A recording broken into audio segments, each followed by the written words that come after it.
Hello students, आज जो topic अब हम करने जा रहे हैं वो है हमारा आइसोमर्स। देखिए हमारे आइसोमर्स क्या होते हैं। तो देखिए हमारा क्या होता है, दो तरह की केमिस्ट्री होती है हमारी, ऑर्गेनिक और इनऑर्गेनिक। तो जो हमारी इनऑर्गेनिक केमिस्ट्री होती है उसमें एक हमारा गिवन अगर मॉलिक्यूलर फॉर्मूला है तो हम उसको बोलते हैं कि वो एक ही कंपाउंड है, किसमें, इनऑर्गेनिक। जैसे कि हमारा H2SO4, तो इसको इनऑर्गेनिक केमिस्ट्री में हम क्या बोलेंगे कि ये हमारा सल्फ्यूरिक एसिड है। H2SO4 is our sulphuric acid. लेकिन हमारी जो ऑर्गेनिक केमिस्ट्री होती है उसमें एक गिवन मॉलिक्यूलर फॉर्मूला को हम दो या दो से ज़्यादा अलग अलग तरीकों से रिप्रेजेंट कर सकते हैं। मतलब ऑर्गेनिक केमिस्ट्री में हम एक मॉलिक्यूलर फॉर्मूला को दो या दो से ज़्यादा डिफरेंट कंपाउंड्स की फॉर्म में रिप्रेजेंट कर सकते हैं। ऐसा क्यों होता है? ऐसा इसलिए होता है कि ऑर्गेनिक केमिस्ट्री में जो हमारे कंपाउंड्स होते हैं, कार्बन के जो हमारे एटम्स होते हैं, ऑर्गेनिक केमिस्ट्री में कार्बन के जो हमारे एटम्स होते हैं उन्हें हम बहुत सारे अलग अलग वेज में अरेंज कर सकते हैं। क्योंकि जब हम कार्बन के एटम को अलग अलग वेज में अरेंज करते हैं तो उससे हमें डिफरेंट स्ट्रक्चर मिल जाते हैं, जिससे कि डिफरेंट कंपाउंड फॉर्म हो जाते हैं। क्योंकि डिफरेंट स्ट्रक्चर बन गए और डिफरेंट कंपाउंड हमारे फॉर्म हो गए तो इन्हें हम बोलते हैं, मॉलिक्यूलर फॉर्मूला H2SO4 ही रहेगा, लेकिन इनका जो स्ट्रक्चर है और इनके जो हमारे कंपाउंड्स हैं वो अलग हो जाएंगे। तो इसे हम क्या बोलते हैं, इन्हें हम आइसोमर्स बोलते हैं। तो देखिए इन्हें कैसे बनाते हैं। अब जैसे कि हमने एग्जाम्पल के लिए क्या करा, आइसोमर्स को समझने के लिए आपको पता है कि कार्बन जो होता है उसकी हमारी इस तरीके से स्ट्रेट चेन बन जाती है। ठीक है, अब मैंने एक लिया इसी स्ट्रेट चेन को, ठीक है, तो C 2 3 4, ठीक। अब मेरे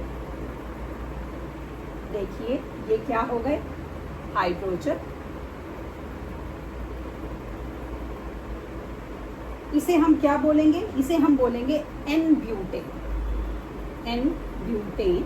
और ये हमारा है C4H10, ठीक है, C4H10। एक तो मैंने इसको ऐसे लिखा, अब देखो मैं इसको दूसरे तरीके से कैसे लिख सकती हूँ, CH3 CH2 CH2 और CH3। तो देखिए ये कार्बन के यहाँ पे 4 थे, 4 एटम हैं, और हमारे हाइड्रोजन के 10 थे, यहाँ पर भी 10 हैं। तो ये क्या हो गया, इसको मैं इस तरीके से भी लिख सकती हूँ, इसको इस तरीके से भी लिख सकती हूँ। क्यों? क्योंकि कार्बन के जो हम एटम हैं इन्हें हम अलग अलग तरीके से अरेंज कर सकते हैं। ठीक, तो ये हमारे क्या कहलाते हैं, आइसोमर्स। अब ये मैंने आपको स्ट्रेट चेन का बताया, ठीक। एक और बता जिसमें हम ब्रांच चेन का करें।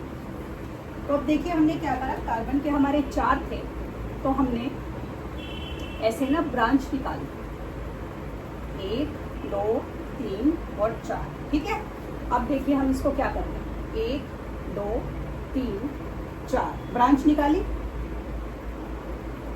1 2 3 4 5 6 7 8 9 10, ठीक है। ये क्या हो गया मेरा, ये हो गया मेरा आइसोब्यूटेन। तो देखो उस ब्यूटेन को ही मैंने कितने फॉर्म में लिख दिया, C4H10 ही है ये भी। अब देखिए इसको दूसरे तरीके से कैसे लिख सकती हूँ, CH3 CH CH3 CH3 branch बनाते हैं। So these are called isomers, इन्हें हम आइसोमर्स बोलते हैं। तो ये जो हमारे ऑर्गेनिक कंपाउंड हमने करे इनका मॉलिक्यूलर फॉर्मूला सेम है लेकिन इनके स्ट्रक्चर्स डिफरेंट हैं।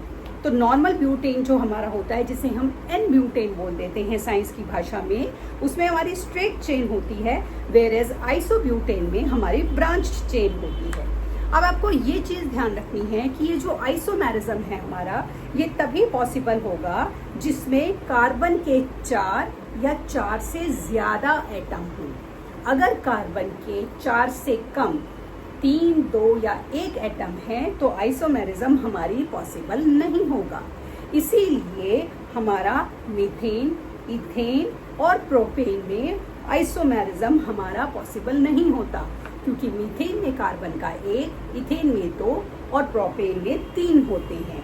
जबकि आइसोमेरिज्म हमारा कब पॉसिबल होगा? जब हमारे कार्बन के कम से कम 4 एटम हो, 4 से ज़्यादा हैं तो हम इसको बना सकते हैं।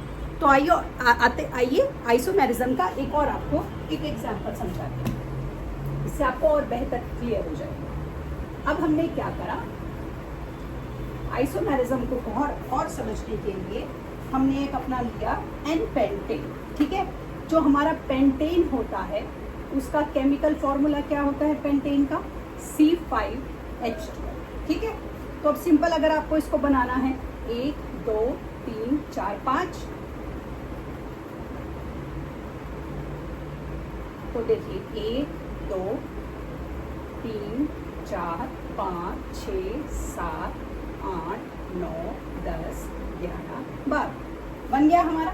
ये उसे हम क्या बोलते हैं? इसे हम बोलते हैं एन पेंटेन। एक हमने ये ब्रांच चेन बना ली कार्बन की, हमारा जो मॉलिक्यूलर फॉर्मूला था वो सेम था C5H12। ठीक है, अब देखिए इसकी ब्रांच बना रही हूँ C5, 1 2 3 4 ब्रांच निकाल ली हमने यहाँ से। ठीक,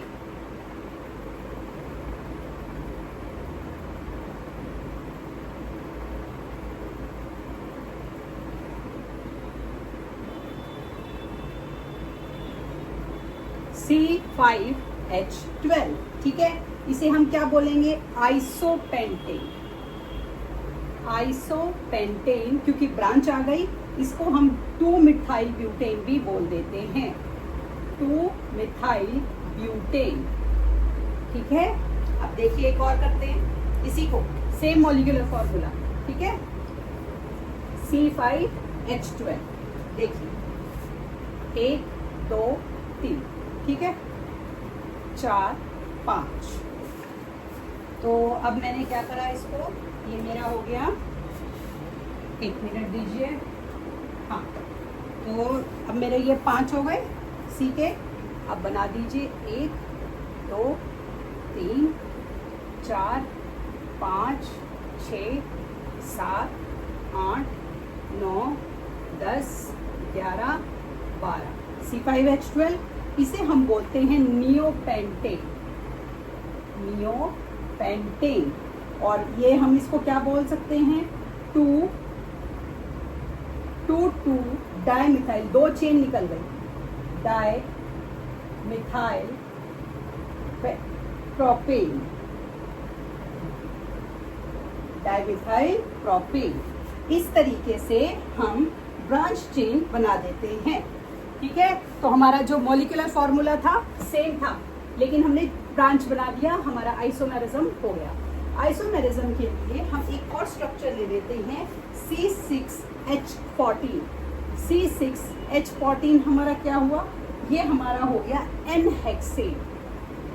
ठीक है, उन्होंने कहा इसकी बताओ कैसे करोगे? C6H12। तो देखिए 1 2 3 4 5, यहाँ से मैंने एक ब्रांच निकाली, 1 2 3 4 5 6 7 8। तो C6H14 करें इसको, तो देखिए 1 2 3 4 5 6 7 8 9 10 11 12 13 14। इसे आप क्या बोलेंगे? 2 मिथाइल पेंटेन। 2 methyl pentane. ठीक है, अब अगर मैं इसका स्ट्रक्चर बना लूँ, ब्रांच निकाल लूँ दूसरी तरीके से, तो देखिए अब हम क्या कर रहे हैं? 1 2 3 4। ठीक है, अब मैंने थर्ड उससे ब्रांच निकाली, सी करते हैं 1 2 3। ठीक है, 3, उसके बाद 4 5 6 7 8 9 10 11 12।